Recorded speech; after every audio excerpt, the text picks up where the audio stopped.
सबसे पहले मैं भाई पूरन कौशिक और इनके चैनल के सभी दर्शकों को अपना नमस्ते करता हूं। इन्होंने जानना चाहा कि हम और हमारी संस्था महापुरुष विचार प्रचार समिति किस प्रकार बेरी हल्के के नौजवानों की सरकारी नौकरी की गारंटी ले लेती है। तो इस विषय में मैं बताना चाहूँगा कि सुडोकू प्रतियोगिता हमारी संस्था आयोजित करवाती है।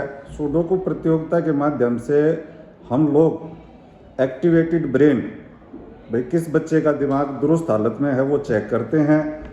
जब हम उन बच्चों को छांट लेते हैं तो उन बच्चों की आर्थिक मदद करते हैं, किताबें देते हैं। तो पहली बात तो सरकारी नौकरी लगने के लिए जो सबसे ज़रूरी चीज़ है वो है एक्टिवेटेड ब्रेन। अगर किसी व्यक्ति का दिमाग ही ठीक नहीं है तो उसके ऊपर आप 100 करोड़ रुपए खर्च कर लो, आप उसको किसी नौकरी तक या किसी अच्छे पद तक नहीं पहुंचा सकते।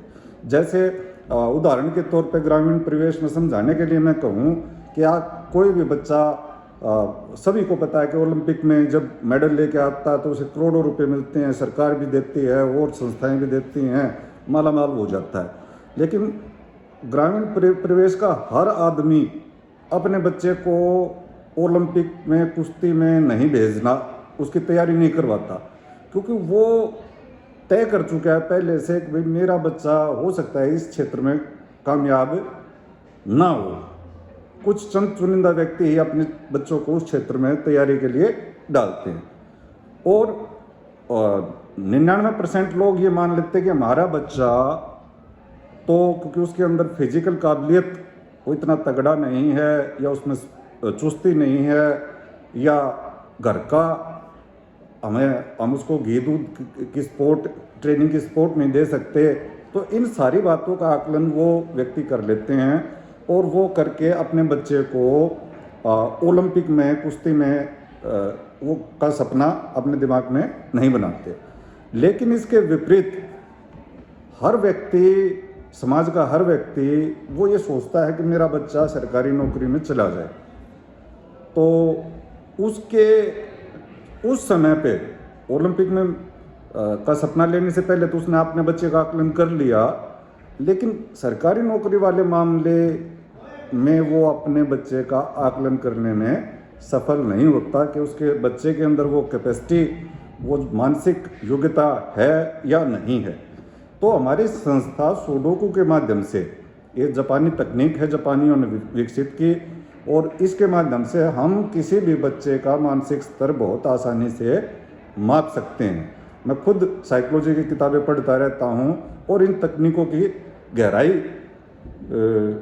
तक हम लोग जाते हैं।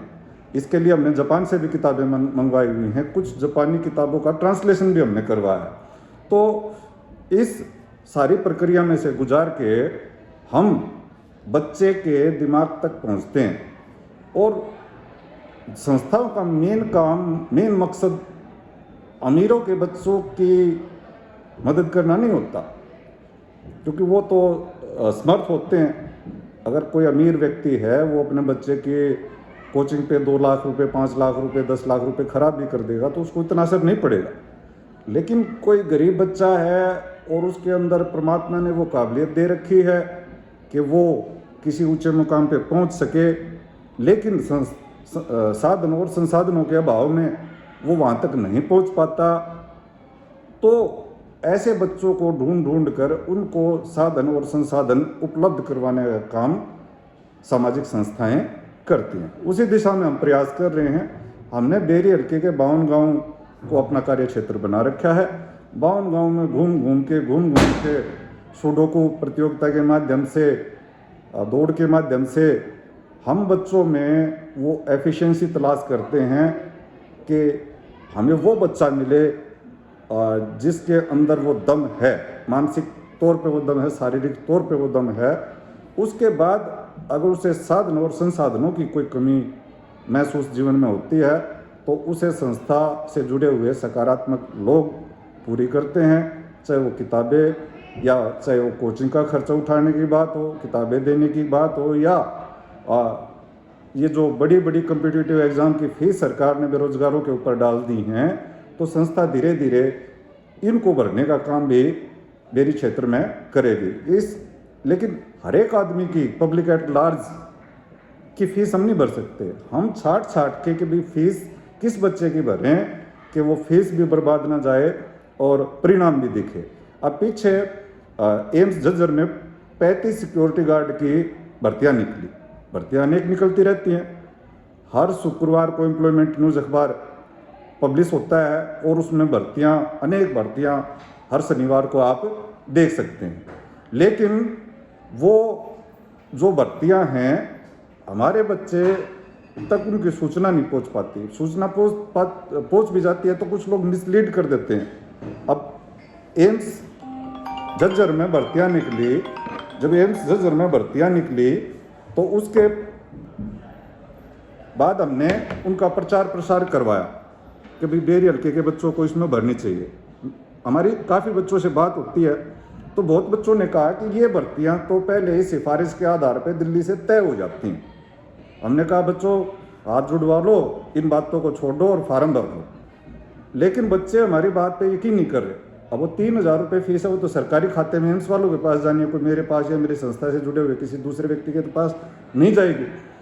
तो हमने प्रयास किया, इसका खूब प्रचार किया कि भाई 35 वैकेंसी है, हमारे गृह जिले में हैं, बेरी हल्के के बच्चे को झज्जर जिले में ही नौकरी मिल जाए और पूरा जन्म उसको यहीं पे बिताना पड़े, इससे बढ़िया उसके लिए कुछ हो ही नहीं सकता। तो इस प्रकार इन भर्तियों की हमने खूब प्रचार प्रसार किया। जब भी बच्चों, उसके बावजूद भी 3,000 रुपये फीस देख के बच्चे डर रहे थे कि भाई 3,000 रुपये का नुकसान हो जाएगा। सरकार अनदेखी करती है युवाओं की बातों को। और हमारे साथ समस्या ये है कि हम कह देंगे भाई सभी के पूरे 3,000 देंगे तो इतने लोग हज़ारों की तादाद में खड़े हो जाएंगे कि वो 3,000 से जब उनको गुना करेंगे तो वो उतना बड़ा फाइनेंशियल जो बर्डन है वो हमारी संस्था नहीं झेल सकती। तो हमने बीच बचाव का रास्ता निकाला और हमने कहा कि भाई बेरी हल्के में इसको प्रसारित करो और ये कहो कि भाई इसमें 1,500 रुपये हम संस्था की तरफ से दे देंगे।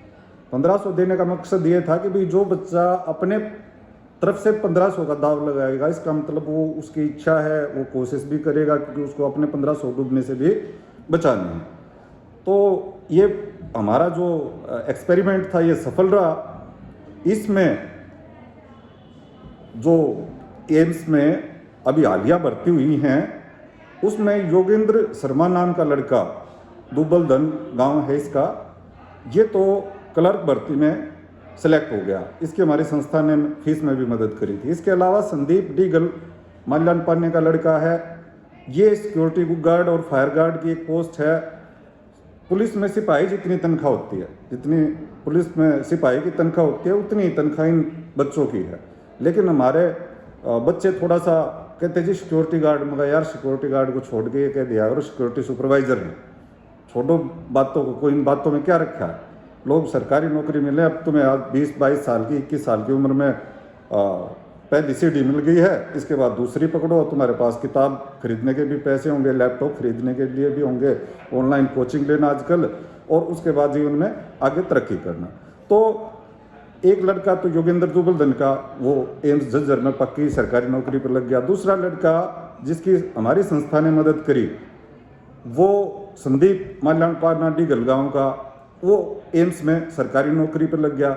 तीसरा एक लड़का रौनक खरमान गांव का है, उसको संस्था ने तो मदद नहीं करी।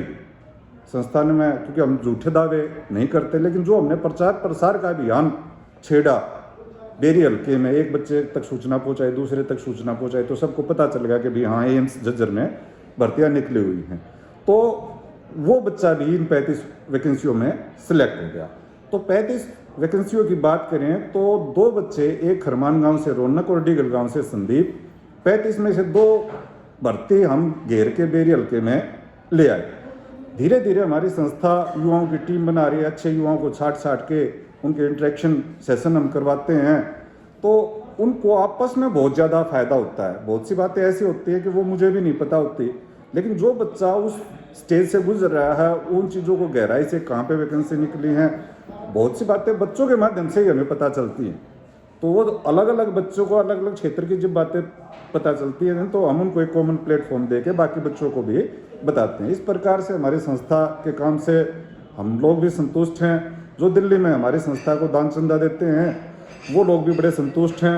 धीरे धीरे हम लोग अपनी संस्था के कामों को आगे बढ़ा रहे हैं और परमात्मा ने चाहा बीच में कोई और विपत्ति इस प्रकार की नहीं आई, क्योंकि बेरियल क्षेत्र में स्नेन का मैं देखता हूँ पीछे 4-5 महीने मेरे एक पारिवारिक षड्यंत्र में फंस के मैं कम समय दे पाया।